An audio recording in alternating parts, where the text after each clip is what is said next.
Hi అండి. ఇంట్లో కొబ్బరి చిప్పలు ఉన్నాయి, ఏం చేయాలని చూస్తున్నారా?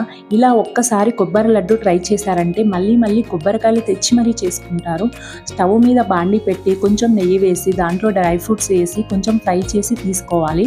అదే బాండీలో 1 కప్పు కొబ్బరి తురుము వేసి 1/2 కప్పు బెల్లం వేసి అలా మొత్తం కలిసేదాకా తిప్పుకోవాలి. ఒక 2 మినిట్స్ మూత పెట్టి అలా వదిలేస్తే కొంచెం బెల్లం కరిగి జ్యూసీగా వస్తుంది. అలా వచ్చిన దాన్ని ఒక 10 మినిట్స్ ఫ్రై చేసుకుని తర్వాత డ్రై ఫ్రూట్స్ పొడిని యాడ్ చేసుకొని ఒక 5 మినిట్స్ ఫ్రై చేయాలి.